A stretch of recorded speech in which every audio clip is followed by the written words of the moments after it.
Shalom saudara, kita berjumpa kembali dalam Renungan Harian GPKS Pangkal Pinang, edisi Senin 17 Januari 2022. Kembali kita kepada seri memperbarui hidup kita di awal tahun yang baru ini. Dan kali ini saya akan membahas topik tentang otoritas. Mari kita berdoa sebentar. Tuhan, kami bersyukur karena sudah 2 minggu lebih Tuhan memimpin kami di tahun yang baru ini. Dan biarlah Tuhan dengan renungan seri ini kami belajar untuk terus mengevaluasi hidup kami. Dan kami terus bisa memperbaharui hidup kami seturut dengan firman-Mu. Seperti dengan kehendak-Mu Engkau berkata agar kami terus-menerus memperbaharui akal budi kami dengan firman Tuhan. Pakai hamba-Mu untuk boleh menjelaskan dan berkatilah setiap orang yang mendengarkan renungan ini agar mengerti dan juga bisa melakukannya dalam kehidupan kami. Hanya di dalam nama Tuhan Yesus kami berdoa dan berserah. Amin.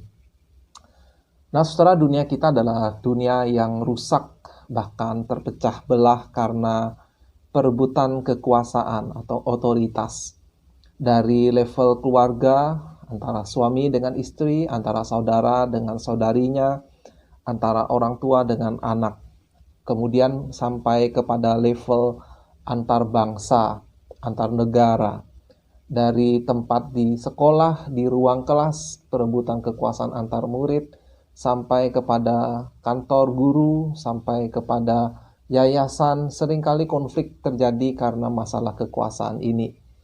Sehingga bagi sebagian orang Kristen, kekuasaan atau kuasa seringkali dicurigai sebagai sesuatu yang berbahaya. Dan mereka sebetulnya ada benarnya untuk bersikap demikian. Mengapa? Karena dosa pada dasarnya adalah juga masalah kekuasaan. Manusia, yaitu Adam dan Hawa, ingin menjadi Allah atas dirinya sendiri, lepas dari kekuasaan Allah. Mereka ingin berkuasa atas diri mereka sendiri. Sehingga keturunan Adam dan Hawa ingin menetapkan dirinya sebagai standar penentu kebenaran, apa yang baik dan jahat menurut diri masing-masing. Tetapi saudara, obat atau solusi bagi masalah kekuasaan ini, masalah otonomi ini, bukanlah dengan cara kita menghindari kekuasaan atau melemparkan kekuasaan, melepaskan kekuasaan itu. Meski mungkin dalam kasus-kasus tertentu melepaskan kekuasaan bisa jadi adalah salah satu solusi yang terbaik. Tetapi solusi yang kita bicarakan pada renungan hari ini justru adalah dengan cara lebih dahulu memahami rancangan Allah bagi kekuasaan. Dan kemudian kita bisa menempatkan diri pada posisi kekuasaan yang Allah sediakan bagi kita, yang Allah tempatkan untuk kita isi pos itu. Menarik sekali saudara, kalimat pertama yang Allah ucapkan saat dia berbicara tentang menciptakan manusia, dia berbicara justru tentang masalah kekuasaan. Kejadian 1 ayat 26. Baiklah kita menjadikan manusia menurut gambar dan rupa kita, supaya mereka berkuasa. Jadi perhatikan, supaya tujuannya mereka punya kuasa atas ikan-ikan di laut dan burung-burung di udara dan atas ternak dan atas seluruh bumi dan atas segala binatang melata yang merayap di bumi. Kemudian di beberapa ayat selanjutnya setelah manusia itu diciptakan, inilah kalimat Tuhan Allah kepada manusia. Maka Allah menciptakan manusia itu menurut gambarnya, menurut gambar Allah diciptakannya dia, laki-laki dan perempuan, diciptakannya mereka. Allah memberkati mereka lalu berfirman kepada mereka. Jadi ini kalimat pertama kepada manusia. Beranak cuculah dan bertambah banyak. Penuhilah bumi dan taklukkanlah itu, berkuasalah atas ikan-ikan di laut dan burung-burung di udara, dan atas segala binatang yang merayap di bumi.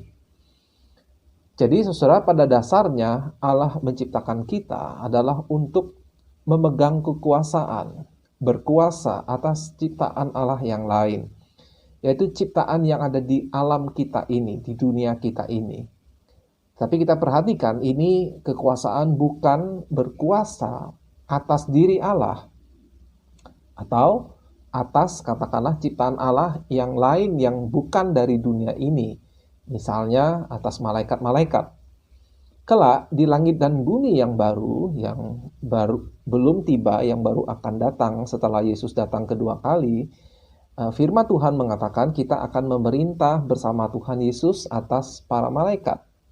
Tetapi hal itu belum terjadi dan belum termasuk di dalam kekuasaan kita manusia sekarang. Sebab kita adalah makhluk yang fana, apalagi yang masih dicemari oleh dosa. Meski demikian, oleh darah Yesus kita diselamatkan dan ditebus. Dan nanti pada waktu kita dimuliakan di kedatangan Tuhan Yesus kedua kali, barulah kita memerintah bersama dengan Tuhan di surga, di langit dan bumi yang baru. Kembali, jadi tugas utama kita di dunia ini salah satunya adalah melibatkan bagaimana kita mengelola dunia ini. Atau dengan kata lain, bagaimana kita menerapkan kekuasaan kita atas dunia ini. Dan kalau saudara-saudara perhatikan, 2 kali Alkitab mencatat perihal rancangan Allah menciptakan manusia itu adalah untuk berkuasa atas, saya kutip, ikan-ikan di laut, burung-burung di udara, dan atas ternak, dan atas seluruh bumi, artinya atas segala hal yang bukan hewan, berarti termasuk tumbuh-tumbuhan, termasuk sumber daya alam yang tidak hidup, ya, yang tidak bergerak, dan atas segala binatang melata yang merayap di bumi. Itulah sebabnya mengapa saudara sebagian besar waktu kita di dalam dunia ini adalah untuk belajar dan juga untuk bekerja.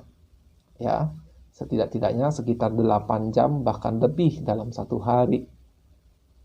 Lalu setelah manusia, yaitu laki-laki dan perempuan itu jadi, Allah berfirman, "Beranak cuculah, bertambah banyak, penuhilah bumi dan taklukkanlah itu." Artinya, kita harus mendidik generasi selanjutnya, manusia, menjadi pembawa kuasa dari Allah, yang Allah mandatkan kepada kita, agar nanti penerus kita menjadi penguasa-penguasa yang baik pula di muka bumi ini. Jadi, saudara, dengan kita memperbaharui cara kita memandang kekuasaan ini, berarti kita memperbaharui kehidupan kita. Kiranya ini menjadi resolusi kita, menjadi pemikiran kita sepanjang tahun 2022 ini. Saya akan memberikan beberapa tips untuk pemulihan kuasa, ya, agar kita bisa berkuasa dengan baik di dunia ini. Langkah yang pertama adalah ambillah kuasa itu. Kuasa yang Allah berikan kepada Anda masing-masing. Otoritas itu mengalir menuju mereka yang mau mengambil tanggung jawab. Ya. Mengambil tanggung jawab adalah dasar bagi semua otoritas yang sejati. Ini berarti bahwa membangun kembali otoritas dapat dilakukan dengan cara mengambil tanggung jawab. Jangan melarikan diri dari tanggung jawab. Jangan lepas tanggung jawab.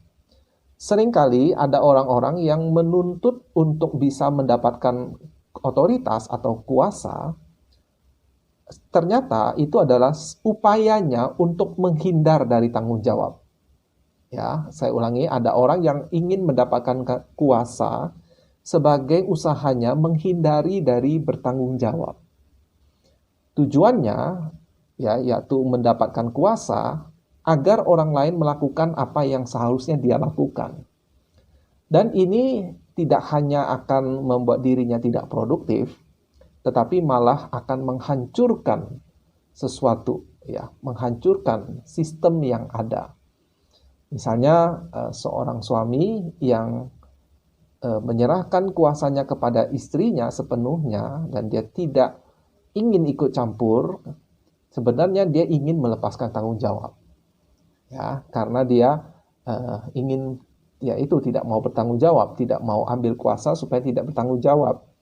Jadi malah akan menghancurkan keluarga tersebut. Dan kalau ada orang-orang yang malas, adalah sebetulnya kalau kita pikirkan baik-baik, pemalas sebetulnya adalah orang yang ingin menguasai dirinya sendiri, menguasai waktunya sendiri, atau dengan kata lain dia ingin berkuasa atas di hidupnya sendiri. Dengan kata lain, dia tidak mau mengambil sebuah tanggung jawab, atau dia tidak mau mengambil kuasa-kuasa yang Allah berikan kepadanya. Ya, dia tidak mau ambil tanggung jawab untuk orang lain atau atas ciptaan Allah yang lain. Misalnya, saya ambil contoh seorang karyawan yang malas, berarti dia tidak mau mengambil kuasa yang sebetulnya pemilik usaha itu berikan kepadanya, percayakan kepadanya untuk dia kerjakan, untuk dia kelola. Ya, dia adalah orang yang ingin melepaskan tanggung jawab.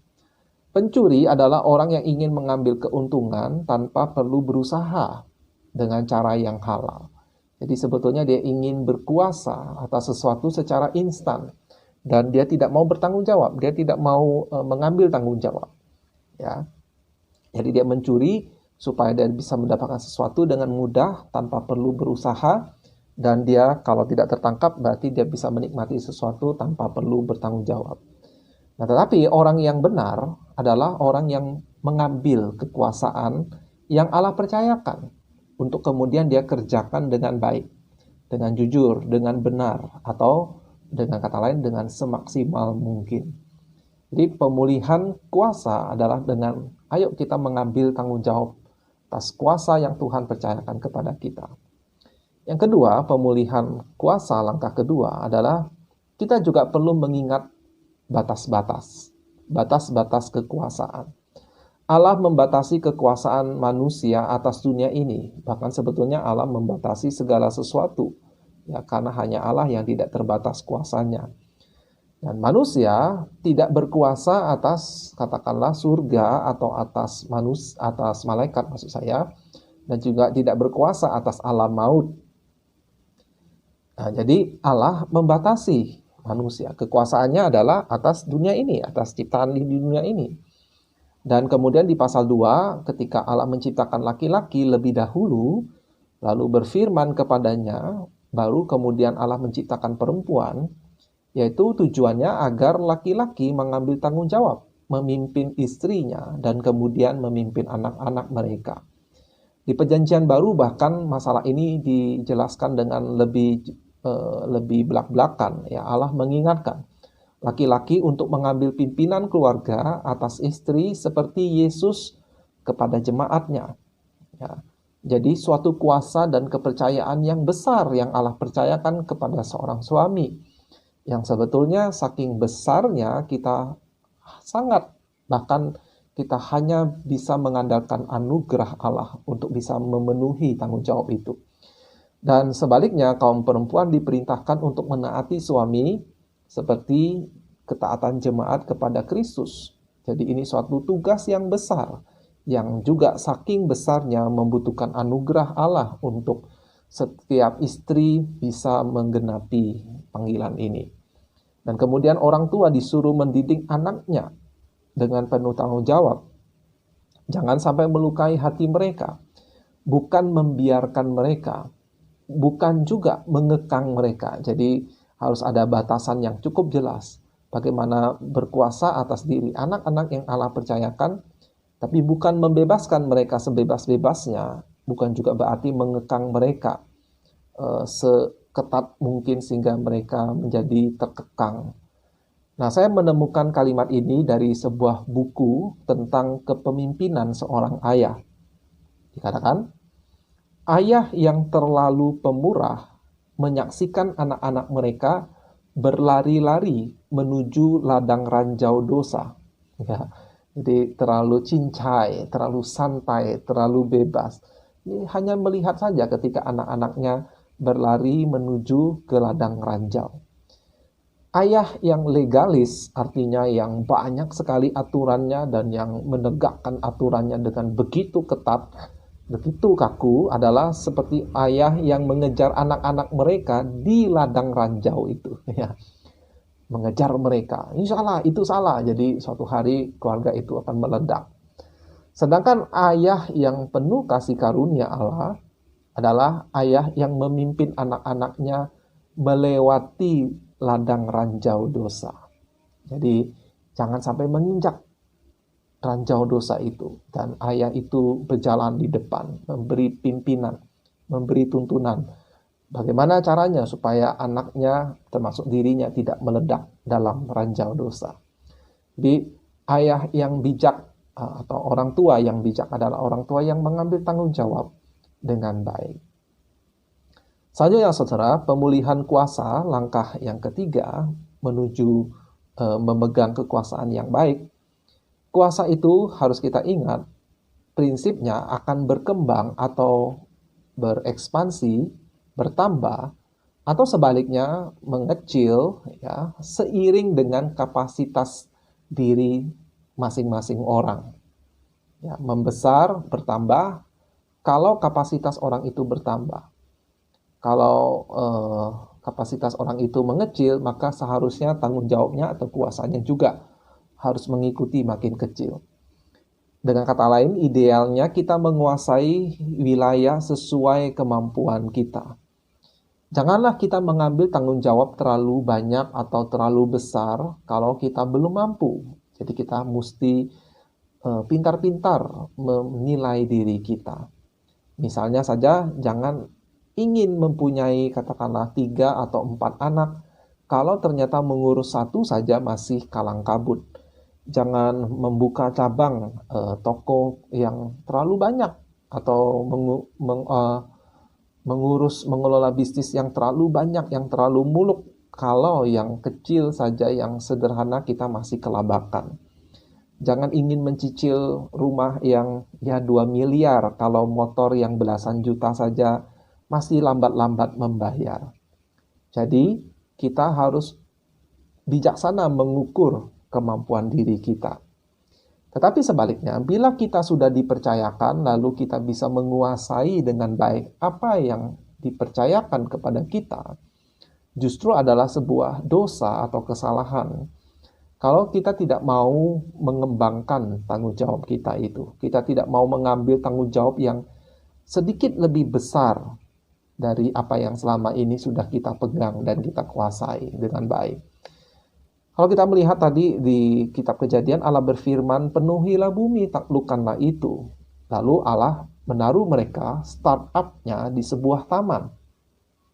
Katakanlah taman itu apakah 400 hektar, ya, apakah 500 hektar, apakah 100 hektar, kita tidak tahu. Tetapi apakah Allah ingin Adam dan Hawa beranak pinak, beranak cucu, bertambah banyak, hanya di taman itu saja? Katakanlah misalnya 100 hektar persegi. Ya, tapi jangan ini dianggap dogma ya, 100 hektar persegi Taman Eden itu saya hanya ngasal saja. Apakah Allah ingin mereka hanya di situ-situ saja? Tidak, Allah sudah berfirman, mereka harus berkembang, menaklukkan bumi ini sampai ke ujung bumi. Penuhilah bumi ini, taklukkanlah itu. Dan kemudian di Perjanjian Baru, Yesus ketika memberikan amanat agung kepada murid-muridnya, kepada gerejanya untuk memberitakan Injil, untuk mengajarkan ajarannya ke seluruh dunia. Dimulai kata Tuhan Yesus dari Yerusalem, lingkup yang relatif kecil, walaupun itu sebuah ibu kota, sampai ke seluruh Yudea, ya, membesar. Tapi harus sampai ke Samaria, negeri tetangga mereka, lebih besar lagi. Dan Yesus berkata, sampai ke ujung bumi. Jadi dalam pelayanan pun kita harus berani mengambil tanggung jawab yang lebih besar. Kalau kita sudah cukup baik atau sudah baik menguasai, mengerjakan satu wilayah tertentu. Kepada orang tua, apakah Anda ingin kalau anak Anda, katakanlah ya, anak Anda itu ranking 1 di kelas 1. Kemudian waktu di kelas 2 ada saingan, lalu dia kalah di ranking 3. Apakah ketika dia bilang, "Pa, Ma, saya di kelas 2 nggak sukses. Saya balik aja kelas 1 supaya saya ranking 1 terus." Bagaimana reaksi Anda? Apakah Anda bilang, "Oh, bagus, Nak. Kamu ranking 1 terus ya di kelas 1. Lebih baik daripada kamu naik kelas, tapi ranking kamu merosot." Saya rasa hanya orang gila yang seperti itu. Nah, ini berarti kalau kita itu adalah manusia yang seperti yang Allah desain, maka kita harus berani mengambil tanggung jawab yang lebih besar. Tetapi ini juga berarti kalau kita mengalami situasi tertentu, ya, kemunduran, bisa apa saja, misalnya karena sakit, atau ada masalah ekonomi, atau ada bencana alam, atau adalah masalah keluarga yang belum diselesaikan, maka kita harus siap untuk melepaskan kekuasaan. Kalau kita sudah kelelahan, keteteran mengelola semuanya, agar kita bisa fokus pada apa yang lebih prioritas, yang lebih mendesak, yang sangat membutuhkan perhatian kita. Sehingga kita bisa mengerjakan yang penting itu dengan baik dan tidak mengorbankan orang lain. Itu saja saudara 3 tips tentang kekuasaan atau tentang otoritas. Kesimpulannya, salah satu kunci pembaharuan hidup yang berhasil adalah memahami arti kuasa otoritas yang Allah percayakan kepada kita. Selama kita masih hidup, maka pasti ada hal-hal yang Allah percayakan kepada kita, yang Tuhan berikan kuasa kepada kita. Entah itu di gereja, entah itu di rumah, entah itu di masyarakat. Pertanyaannya bukanlah apakah kita punya kuasa atau tidak. Selama Anda masih hidup, selama Anda masih waras, Anda masih punya kuasa. Melainkan, sadarkah kita dengan apa saja kekuasaan yang Allah percayakan kepada kita? Sadar nggak apa yang Tuhan berikan kepada kita untuk kita kerjakan? Lalu, apakah yang akan kita lakukan dengan semuanya itu? Kiranya Tuhan menolong kita memperbaharui kehidupan kita menjadi lebih baik, lebih berhasil di hadapan Allah dan di hadapan manusia di tahun 2022 ini, bahkan di tahun-tahun ke depan. Sampai jumpa di lain kesempatan. Tuhan Yesus memberkati.